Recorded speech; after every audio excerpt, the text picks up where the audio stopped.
presentation. I will introduce the topic of the presentations, followed by an introduction to the speakers, and then I hand it over to the speakers. The speakers have 10 to 12 minutes to make their presentations, and then we open the floor for questions. I would request you to type in your questions in the chat box that you see on your screen. So without any further delay, the title of the first presentation is Pre- and Post-COVID Era, Internationalization of the Educational Ecosystem. The presentation gives insights into the digital shift in education after the pandemic.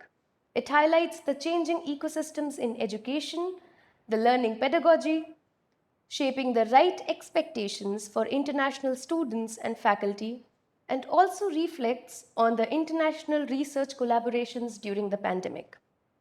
We have with us today Dr. Manju Bhardwaj, who is an associate professor in the Department of Computer Science at Maitrey College at the University of Delhi in India. She has 25 years of teaching experience. She holds a bachelor's, master's, and a doctorate in computer science, and her research interests include machine learning, classification ensembles, and bioinformatics. She is also engaged in the field of digitalization in education and takes workshops on online teaching and learning pedagogy.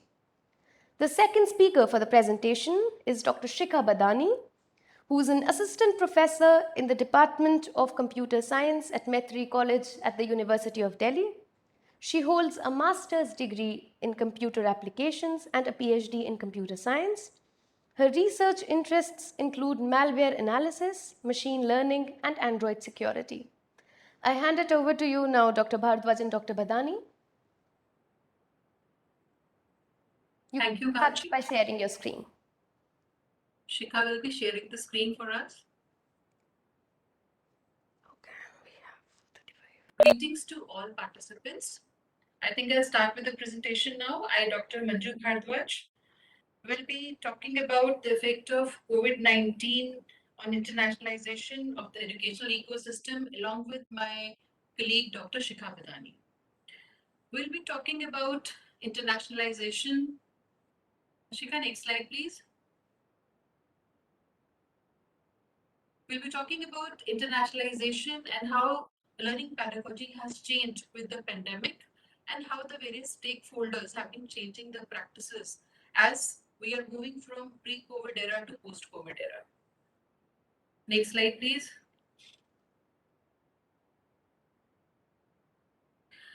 According to Darwin, internationalization can be understood as the intentional process of integrating an international, intercultural, or global dimension into the purpose, functions, and delivery of post-secondary education in order to enhance the quality of education and research for all students and staff, and to make a meaningful contribution to the society. The highlight of internationalization, as can be seen, is the word international. The international mobility is the one which has been most affected. COVID-19 has led to decline in the student mobility, the most referred to activity in internationalization. Higher education institutes had been shut down in almost all the nations. And the teaching learning process was disrupted and all research activities showed a slowdown. But although the pandemic has disrupted the normal practices of internationalization, it has also brought about an opportunity to introduce more sustainable and inclusive practices for internationalization. Many universities have switched over to distance learning, distance teaching, and online learning. Also, the faculty has adapted itself well to the new scenario. The pandemic has highlighted the potential of virtual mobility. While certain countries have adopted these practices with a great ease, there are some countries who are facing some socioeconomic issues and infrastructural impacts. The researchers, let's look at the researchers. The researchers have resorted to virtual interactions so that they can now collaborate with other researchers, and international conferences are being held virtually. So we can see that internationalization has moved on from academic mobility to virtual mobility, thereby enabling a plethora of universities to become more visible globally, thus ensuring a balanced internationalization panorama across the world. Now let's see how the learning pedagogy has changed with times. We used to have offline classes requiring physical presence in a social environment created for a classroom in pre-COVID era. And now we have moved on to online classes on digital platforms which require digital presence of the students. Initially, the feedback was an informal feedback, which was immediately taken by the teacher. But now we have switched over to a formal feedback, and normally that is done through Google Forms. Face-to-face interaction with the students, with the teacher, has been replaced with digital interaction. The students were more focused on learning and were easy to monitor in a offline class, whereas this interaction is going to become difficult because monitoring is difficult and the students are easily distracted. Group discussions could be held in an interactive manner where everybody participated. But now, for the group discussions, we have breakout rooms, and that too supported by a few digital platforms. And we have switched over from traditional examination system, which was an invigilated system, to open book examination, which cannot be invigilated, but we can proctor it in some ways. Now, the first stakeholders of this educational system, that is students. For students going to international universities, they used to join through online admission process, and on admission approval, they used to apply for scholarships, visa, etc. online. During COVID, also the admission process is online, but the students have a fewer visa requirements or no visa requirements at all in case they want to study from their homes. Students need to collect funds, used to collect funds or apply for education loans so that they had to pay the tuition fees. Additionally, they had to gather funds for visa, health insurance, accommodation, etc. But now their fund requirement has been reduced because they are just to pay the tuition fees if they are not to visit the university.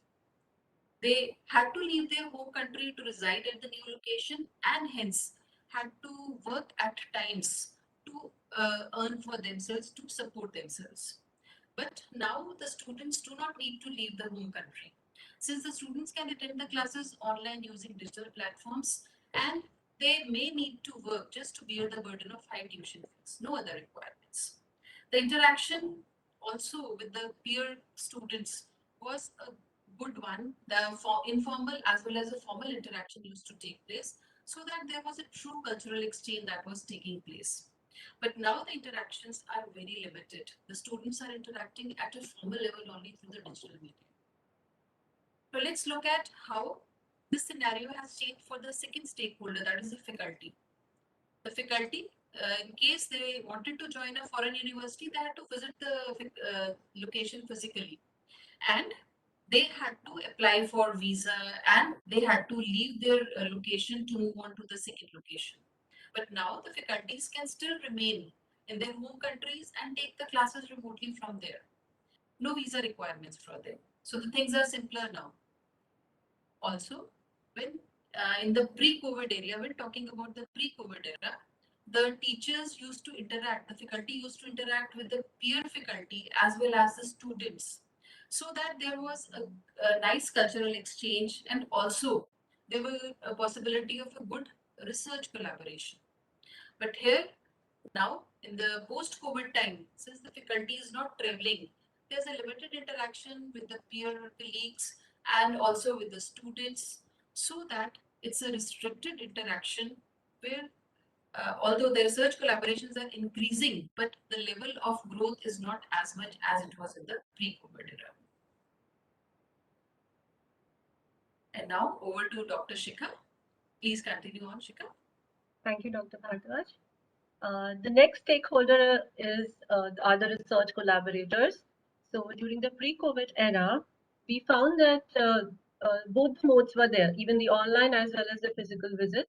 But the physical visitations used to dominate, and most of the collaborators used to go to the foreign universities for research collaborations. But things changed after the pandemic. We found that most of the collaborations were online, and due to the travel restrictions, they were not able to travel, so no travel grants were required. But earlier that was one of the kind of a mandatory thing. The researchers, collaborators, students were required to leave the place of work, and they were relieved from their the duties that were assigned at their place of work. But now, because of the multitasking, now they can do both the things in parallel. So these are the few highlights of the research collaborations. Now, certain challenges that we have faced after the pandemic are being highlighted below in the internationalization. There were revenue losses. The universities were facing losses in revenues even after shifting to the online platform because of the increased uncertainty of students returning to their home countries after the pandemic. And then there were certain cases that we could identify, like students may ask for refund of fees because of the shifting from face to online teaching. The parents might be, not be able to pay the high fees because of their lower income as a consequence of the economic slowdown. Scholarship funding might was getting affected because of the same, and that has led to the low student mobility. Then next challenge is the odd working hours. Due to the difference in the time zone, it becomes very difficult to find a very comfortable time zone where both the students and teachers can actually have an online meeting, especially considering the time zones like India and US. Then there were limited interactions. There is no comparison to physically visiting a place and experiencing all their social and their culture, the social life as well as the cultural programs as compared to what we experience on a digital platform. So that is another big challenge. Online examination, as highlighted by Dr. Bhardwaj, that this is another challenge. And here in University of Delhi, we are following the open book exam. And because of this, the online proctoring systems have become now an emerging direction for a possible solution. Then it becomes difficult to retain the interest of the students as well during the online class, and that is what we teachers are not tailored to. So the teachers were required to evolve themselves, their teaching methodology to cater to the needs of the new online platform. Difficult economic situations. Many students who did not have internet access earlier and economic means to support technologies were exposed to inequality of opportunity. Then there was lots of part-time employment also. So many students used to take a part-time employment to pay their expenses. Because of the pandemic, they were not able to do that, and that is why they were facing certain financial problems. Now every coin has got two sides. So with the challenges, there came opportunities as well. So we found that the blended learning concept has, taken the is now in the limelight. The students may enroll in online courses floated by reputed international universities on credits, and these credits can be used for the offline course where they have taken the admission. There has been a large increase in the virtual events being conducted, be it educational webinars or online conferences, and that has led to enhanced virtual interactions. Internationalization at home is also now possible by designing the courses and policies for students who cannot rejoin international universities because of the financial, health, safety, and security constraints. We have also seen that there is an increase in the diversity of audience because physical presence is no longer a barrier, and that has led to increase in participation from various international universities.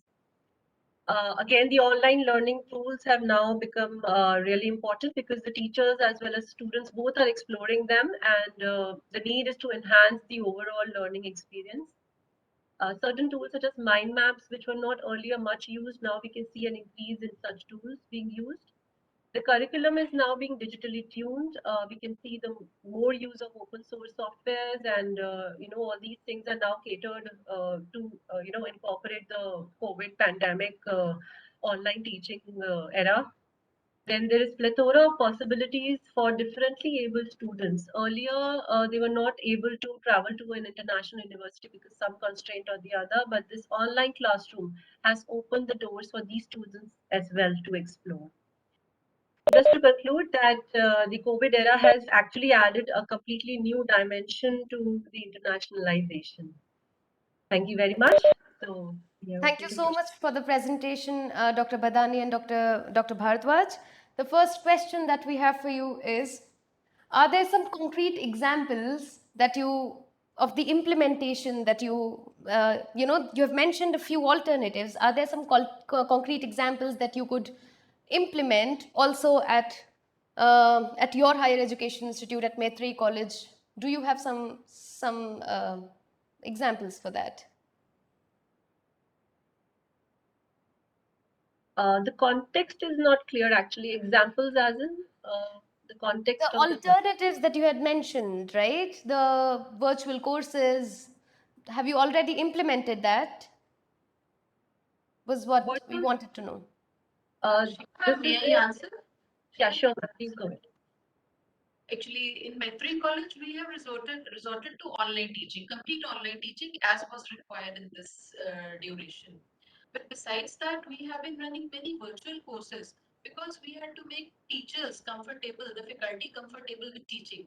Now, we people being from computer science department, the faculty from our department conducted online courses for teachers to introduce them to various teaching platforms like Google Meet, to work with Google Docs, Google Sheets, so that they could share documents with their students. We also trained the non-teaching staff for our college. We conducted courses for those people, and we floated these courses across the university also, BU also. In fact, Okay. one of the courses was conducted and we prepared YouTube videos and we shared those videos with the participants so that they could watch the videos at their own convenient time, because timings were also very important. We could not fix up the timings because the classes were staggered throughout the day and the teachers were kept more busy because of that. Right. So we have tried to overcome these problems that way. Thank you so much. We have another question from Ms. Gopinathan, Ms. Asha Gopinathan, and she asks, what about the students without access to computers and internet with the right bandwidth? The gender divide of digital education. Would you have something to say about that? Now, normally, most of the students who were associated with Metri College, we found most of them had, if they did not have laptops, they had mobiles at least. So some of the students, they borrowed mobiles from their like smartphones from their brothers or sisters or uncles or aunts. They somehow managed and attended these classes. Yeah, I would So like to add most on to of them that. were there. Yes, yeah, ma'am. I would just like to add on to that. There were internet bandwidth issues. Yes, many students were facing that. So what we used to do, we used to record our online lectures and we used to post them on the Google Classroom so that they can access later. Okay, okay. Thank you so much then. Thank you so much. We would now like to go on to the next presentation. The title of the next presentation is Fostering International Collaborations in Pandemic Times, Opportunities and Challenges. Our speakers for the presentation reflect on their experiences from the International Virtual Collaboration Project, the IVAC project, between the Assam Don Bosco University in India and the Frankfurt University of Applied Sciences in Germany. The project started in October 2020, and since then they have had many virtual events. We have the speakers today. We have Dr. Riju Sharma and Professor Dr. Ursula Fasselt. A quick introduction to Dr. Sharma. Dr. Sharma is an associate professor and the Dean of School of Humanities and Social Sciences at the Assam Don Bosco University. She holds master's degrees in political science and human rights and a PhD. Her areas of specialization are human rights, social and legislation, social legislations and social justice, conflict management, and peace building. Dr. Sharma has also worked extensively in the field of juvenile justice, and she has initiated several higher education collaborations. The second speaker is Professor Dr. Fasselt, who is the professor of social work law and human rights law. She is the project leader of the DAAD project IWAC between Assam Don Bosco University and the Frankfurt University of Applied Sciences in Germany, and also leads the DAAD project Fachbezogene Partnerschaften between Frankfurt University of Applied Sciences and Ibn Saud University in Morocco. I hand it over to you now, Dr. Fasselt and Dr. Sharma. The presenter rights are with Verena, so whosoever wants to share the screen. Thank you. Thank you so much, Kanchi. Uh, as Verena prepares to share the slides, I would just like to give a small introduction. Yeah. So good afternoon, and thank you so much for giving us this platform here today.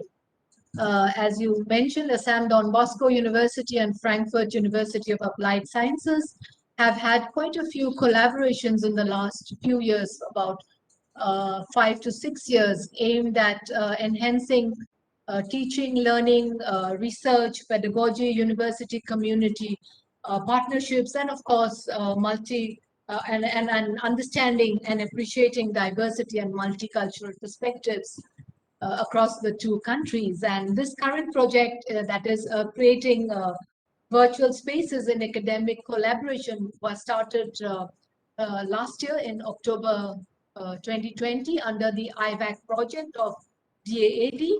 And of course, implementing a project absolutely in the virtual mode was very, very new to us. But of course, it was a learning experience also for us. And we've tried to incorporate a number of digital formats into it with a blended mode. So Professor Ursula Fassens, my colleague, will give you a detailed presentation of it. Ursula, over to you. Thank you, Riju. Good afternoon and good morning. I'm very happy and very pleased to have the occasion to be able to present some examples of an international cooperation completely shifted to online cooperation. And yes, I will start. And we oriented our presentation with the questions that the DID gave us. So first of all, I want to mention the categories of events we did organize. The event and project started with inauguration, and we had the possibility to really integrate a big audience.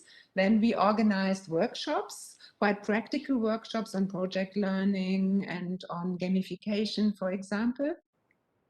We organized online certificate course of both universities where students could really get a certificate, especially in the area of cultural and mass communication. We had cultural exchanges of students where they discussed about food, about traditions, and were able to change their view of life. We had lecture series, a very big amount of lecture series every second Wednesday for half a year. And we were able to really integrate students and resource persons from all over the world. Then we had panel discussions on the topics. The topic of this lecture series was emerging trends in social work and also integrating questions of social development and human rights. We also started joint co-teaching, which we also could integrate in our normal curricula. And also we organized language courses in German, Hindi, and Mandarin, just to give some cultural aspect to the project. So the first question under topic 1 was, is there any need of physical mobility? And this question is, I think, quite a rhetorical question. I think we all agree that physical mobility cannot be substituted in total. And it has to be, the answer is clearly there has to be a blend of physical mobility and virtual mobility in order to have a fruitful international cooperation. Maybe I forgot to explicate the background. Here we are talking about international cooperation between universities, and which normally took place in the form of summer schools or mobility of teacher and students, and now has been replaced by other virtual formats. Physical mobility seems to be very important to establish personal relationships, because, as you might know, international cooperation only works if there's a stable personal relationship between the persons who who are the owners of this international corporation. And so this is, I think it might be very difficult to do this only online. It is very important to understand each other's context and to have a really good relationship.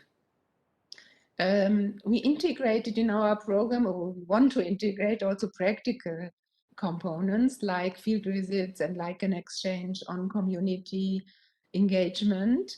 In Germany, it's called service learning of the students, and this requires physical mobility because that, if not, it cannot be fully completed, this exchange. Yes, because of the real physical mobility, yes, is very important, but digital formats have their own advantage. Could you please go on with the slide, Verena? And they have, as we have already heard in the first presentation, they lead to redefine knowledge creation, communication, and participation. They open new horizons for teaching and learning, and they also lead to a greater audience because we can, and greater outreach. We can integrate international colleagues from all over the world. International students from all over the world can participate. And as we have also already heard, students who otherwise, because of different reasons, could not be mobile, they can participate in international corporations. And so both of those two formats, digital and physical mobility, have disadvantages and advantages.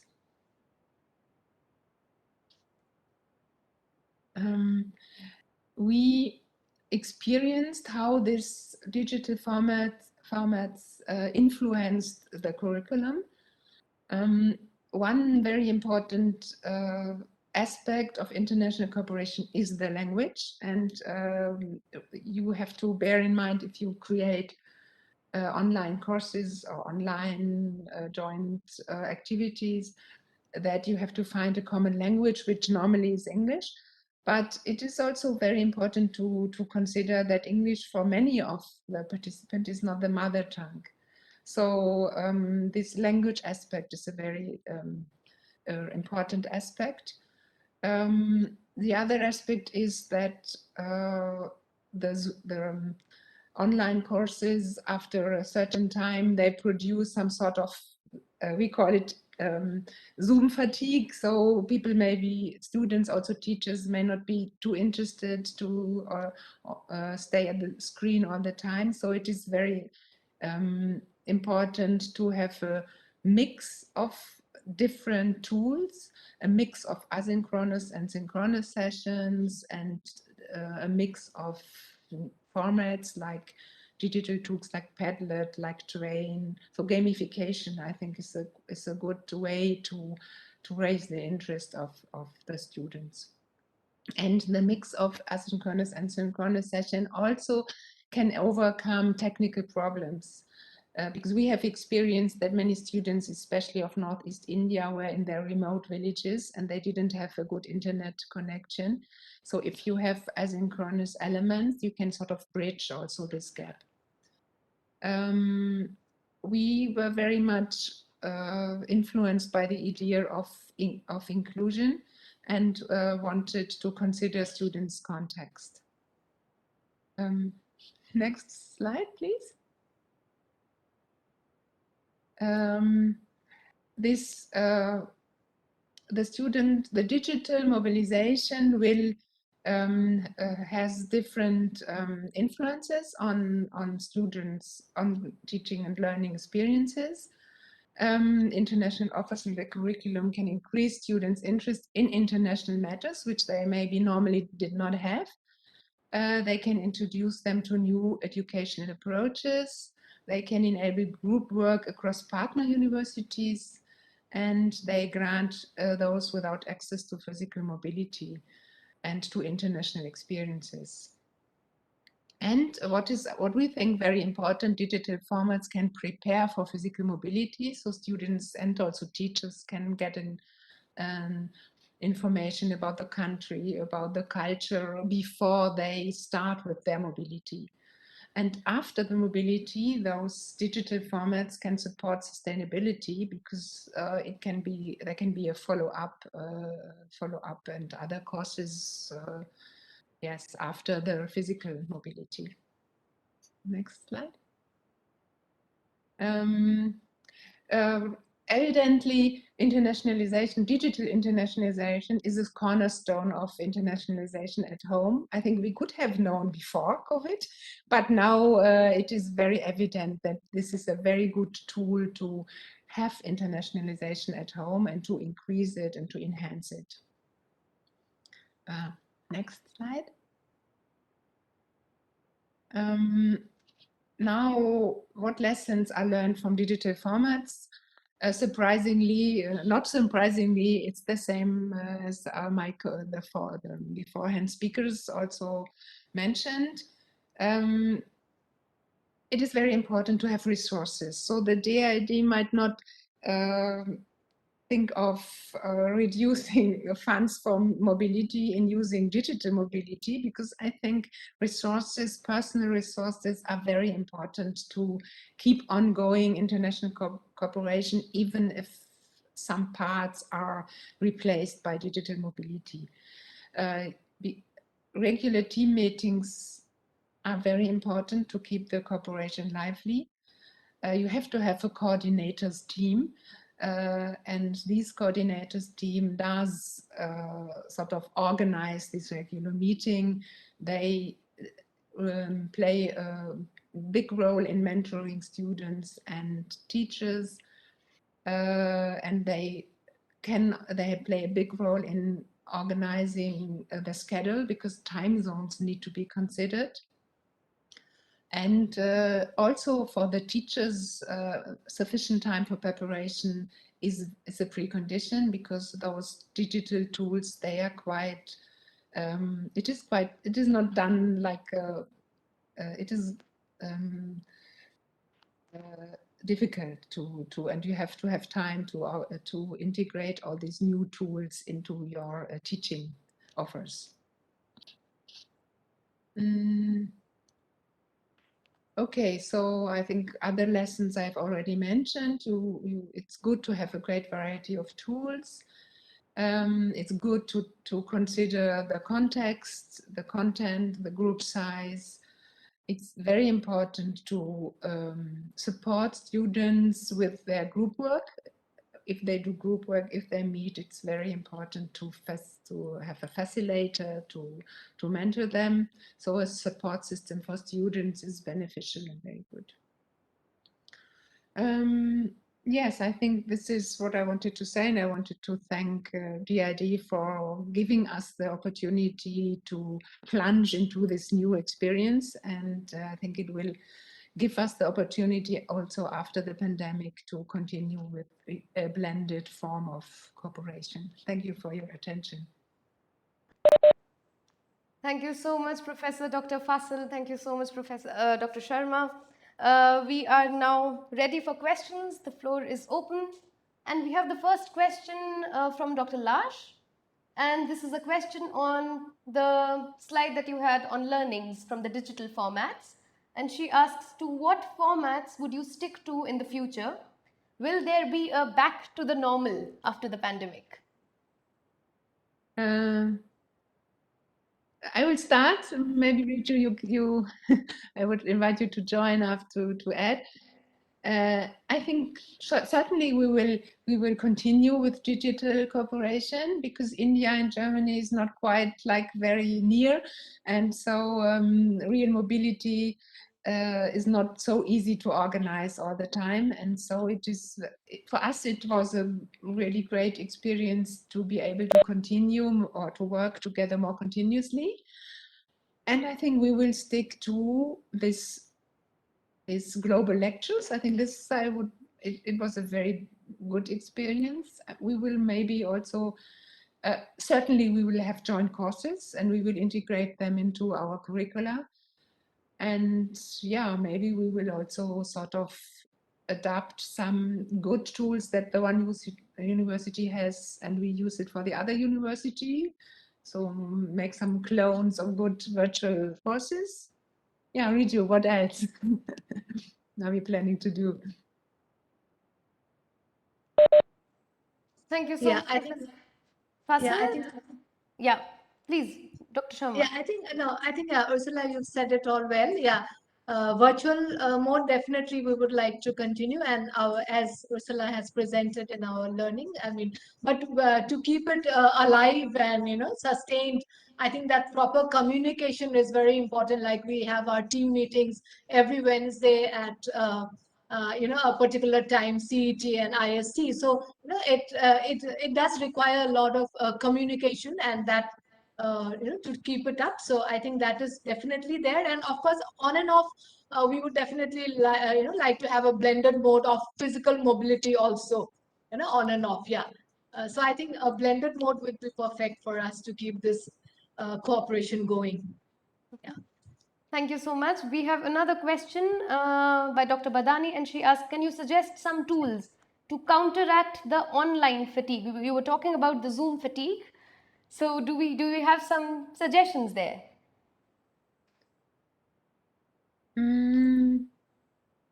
Verena, do you want to answer? Yes, I'm one of the project coordinators of IWEC. Maybe I can just name some tools. So for gamification, for example, we have used Kahoot, which is quite fun for also have like small exams in between the courses. Then we have also used Padlet. This is also a good tool for asynchronous activities where students can write on a virtual pinboard, for example. We also have used Tweetback to get some feedback, for example, on courses, also live feedback or discussions. We also have used Wonderme, which is a good tool for students to get in small groups or interpersonal encounters, since they can move freely in a virtual room. And Twine we also have used, which is also a good tool for exams as well. Yes. I can also write the names in the chat again. That would be So, very helpful. Thank yeah. you. The last question that we have for you is, I mean, of course, there are many, but then we'll take up the last question. We are talking about equity and digital divide in India. How was the situation for the students in Germany? How was the situation for the German students then? Yeah, thank you for the question.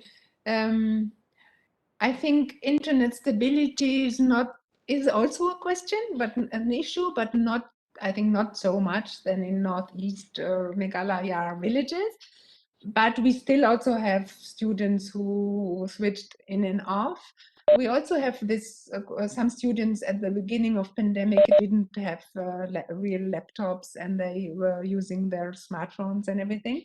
So we also, some universities, and I think our university also did it, try to let students rent tablets so that they can at least that they have at least tools. I think it's also a topic. Maybe it's not as crucial as in India, but it's also a topic. And in preparing this conference, I was thinking that I think for elderly people, it's much more evident that it's an issue. And I think we forget in the pandemic, we forget that nowadays there's a shift to virtuality everywhere, and that elderly people may be left behind. And this is I think a crucial issue in Germany of social injustice or digital divide. Ellen, thank you so much, Professor Fasil. Thank you so much, Dr. Sharma. Thank you so much, Verena, for joining us and for the lively discussion. Well, we move on to the last presentation. We have Ms. Supriya Matthew and Dr. Carsten Schroeder, and they are presenting on blended learning as a tool for internationalization. A bit about the presentation. Well, the presentation focuses on digital transformation as a necessity for internationalization in higher education, and it highlights edutainment courses in blended learning format.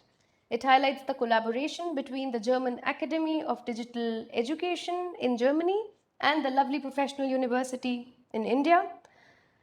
and how they have been working together towards digitalization and internationalization, right from student recruitment, faculty and student exchange, international internships, simulated learning, international research projects, and so on. We have with us Ms. Supriya Matthew. Ms. Matthew is an international higher education leader and strategist.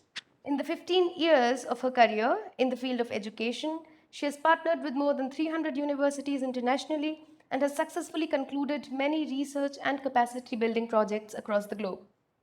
We have with us Dr. Carson, who's an industrial engineer and research professor at the Hankow University International Innovation Center in China, with more than 25 years of experience in the fields of innovation, research, science, and technology.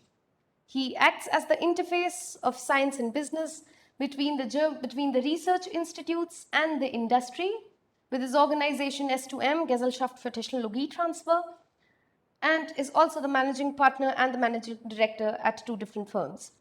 Thank you so much for joining us, Dr. Schroeder and Ms. Matthew. You have the presenting rights now, and I would request you to start. Oh, so you want me to show my presentation? Yes. Can't you? Okay.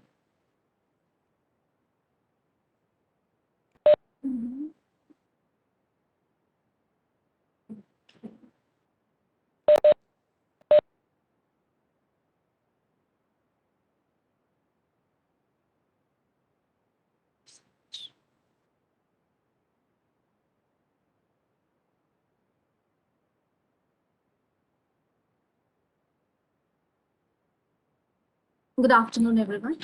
Greetings to all the delegates present over here today.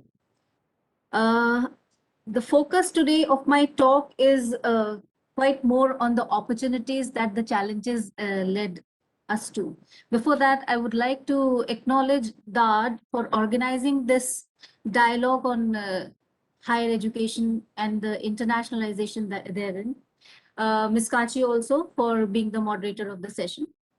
It is very gratifying to see that, our interest in endorsing international higher education has remained while, the world felt that there were other greater concerns to address. Some of us who are the torch bearers of internationalizations kept up the, torch of internationalization and led it forward. We have seen how a health crisis can, change the course of the history. COVID actually posed the biggest challenge historically. I prefer to call it the Armageddon of our times, as the world got together to combat it. From the unity of a lockdown to dealing with institutional challenges, it has been heartwarming to see how a common world driven by common thought helped reconcile the adversities. Institutions and governments across the world worked objectively to provide education locally as well as globally. As I talk more about I told you about the opportunities, I see that for me, internationalization is more about internationalization in action. For us, going digital international was more important. For us, going digital was more important, and we had a preamble to the actual digitalization that happened in the university.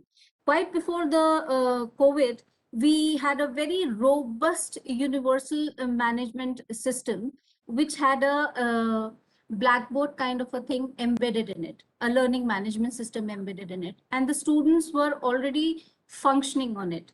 Apart from that, we have a LPU live also in action, which was very much a part of our day-to-day activities.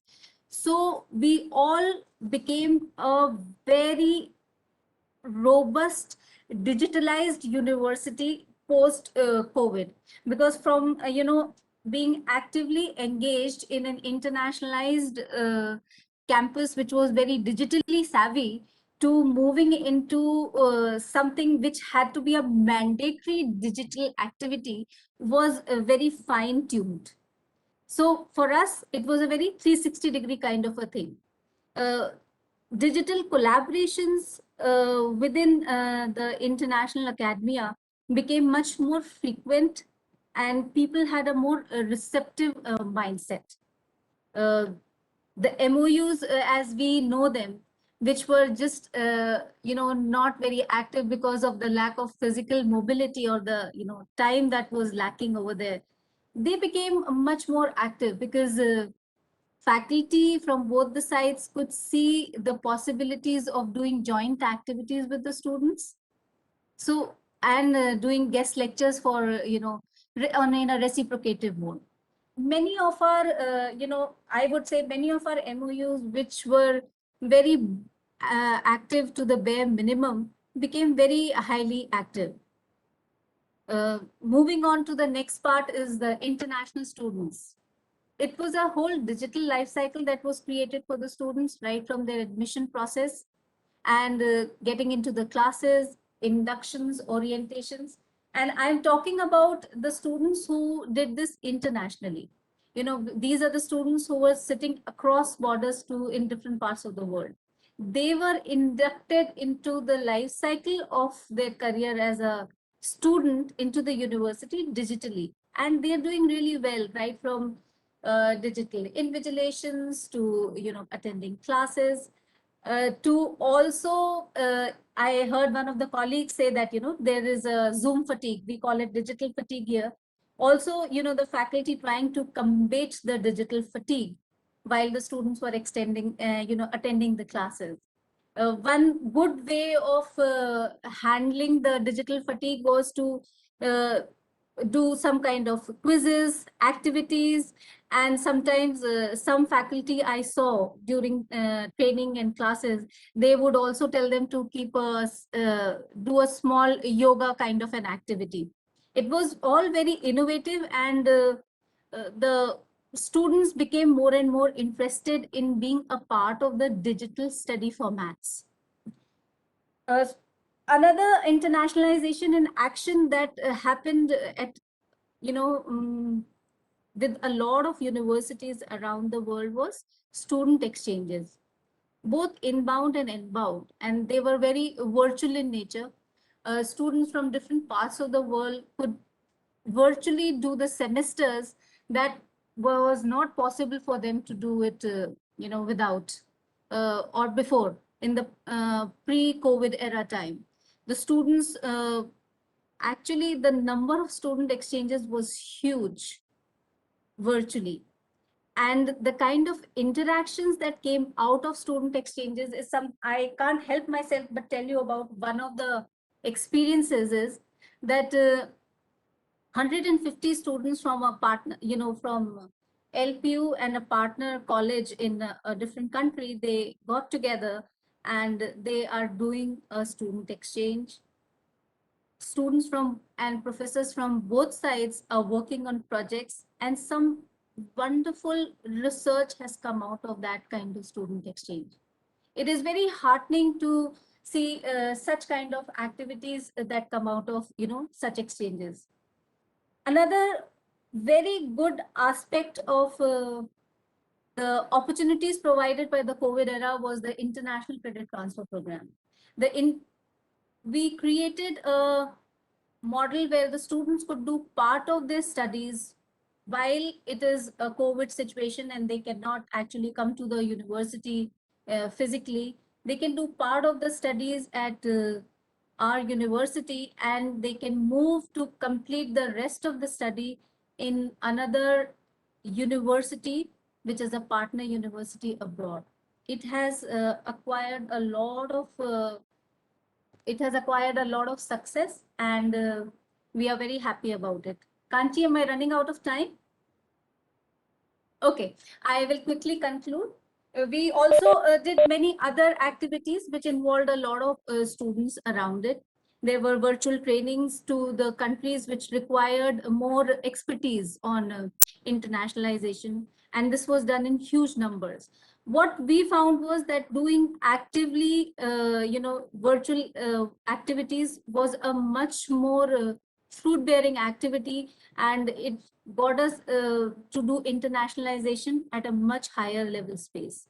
I would like to conclude my talk by showing you the situation before this was the era that LPU had before internationalization, where students from different parts of the world would come together and be a part of different activities which we organized. And this is how we were during the post-COVID era. This is an Experience Incredible India program which we had organized for students from 20 countries, and almost 100 students participated in this online yoga and Ayurveda program. And this is a Vice Chancellor's conference where Vice Chancellors from 15 universities along with the then Education Minister joined us. So for us, internationalization in action was the go-to thing, and we continue to innovate, we continue to act. I would now like to hand over to Dr. Carson, who would give us more information on innovative internationalization solutions that DADB is offering. Over to you, Dr. Carson. Yeah, thank you, Supriya, for handing over. Let me state before, also thanks to all the speakers before, the problems you mentioned or addressed, I think we have with our DADB approach solution for that. Let me share my screen, and then we just can start the presentation. Dr. Schroeder, do you have a presentation, or would you like me to play a video? Yeah. I would like to share it. You'd like to share a presentation? Yeah. Mm-hmm. Okay.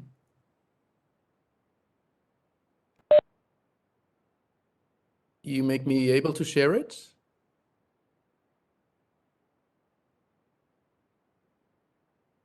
I can't share my screen right now.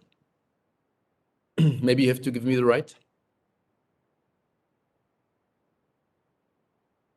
Okay, I think there we go.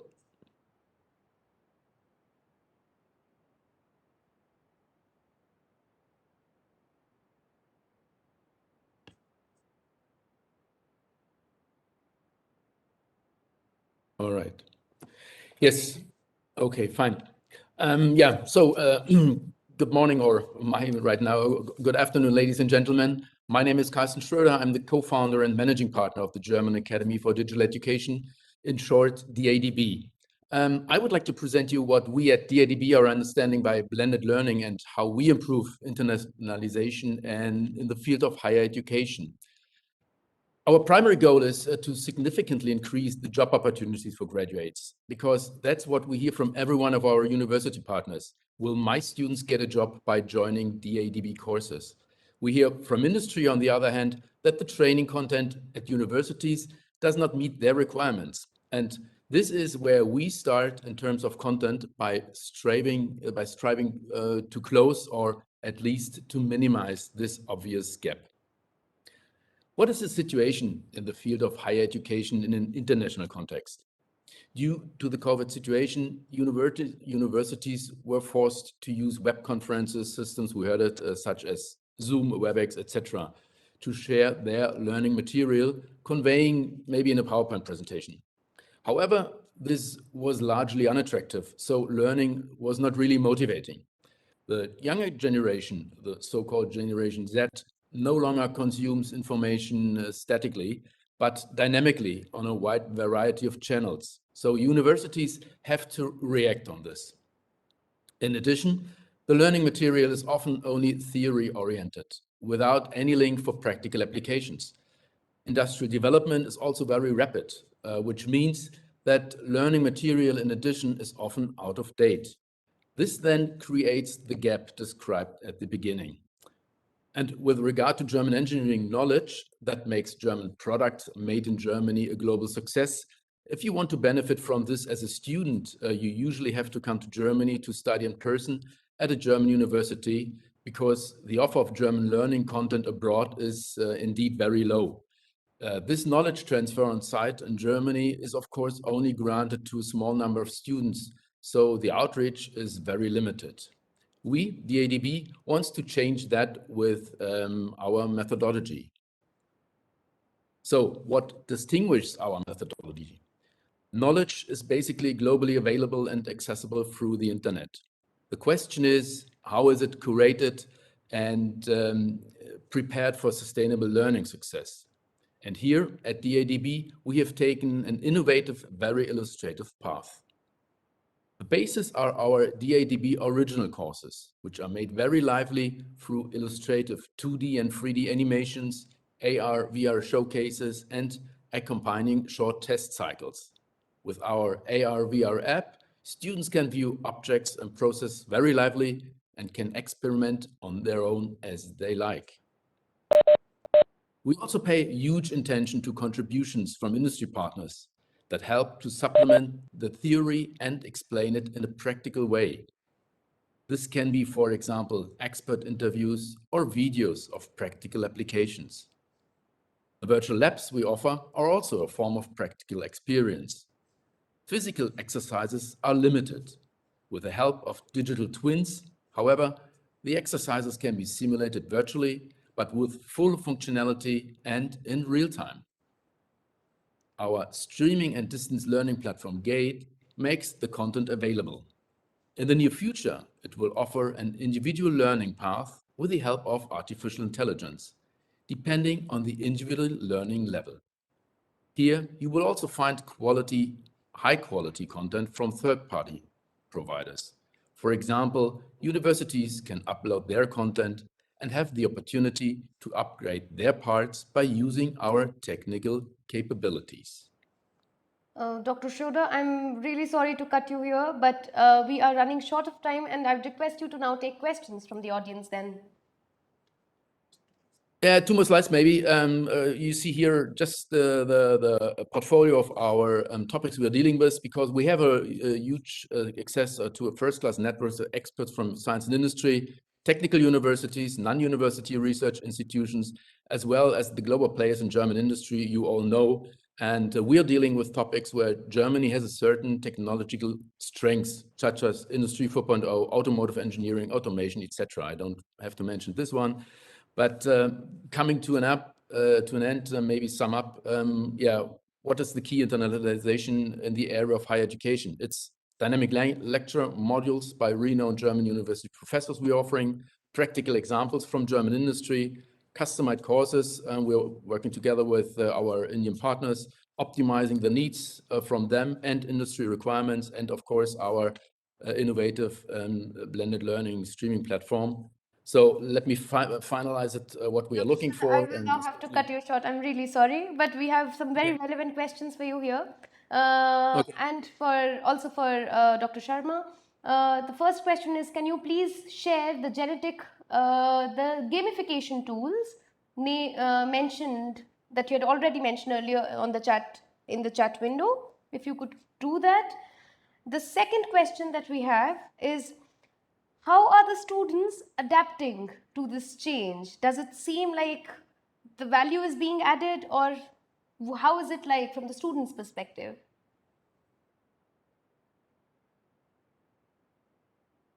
I think this has to be answered by Supriya. I think she mentioned that with the game.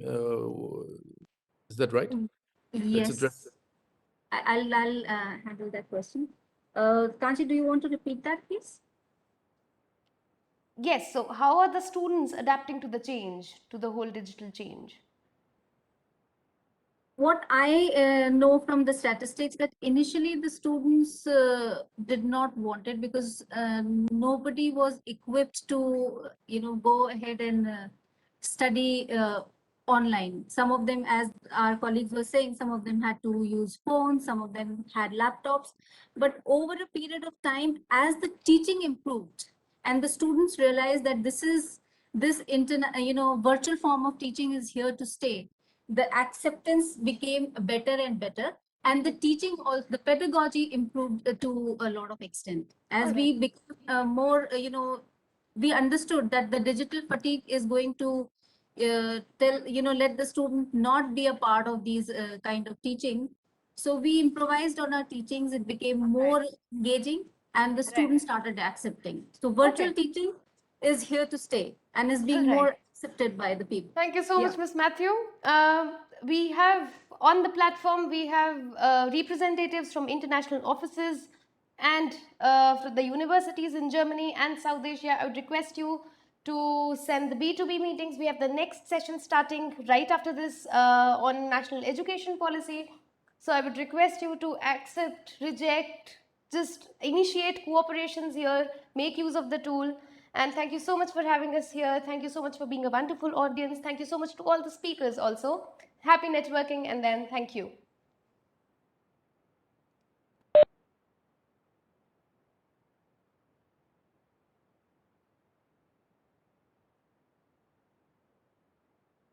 Yeah.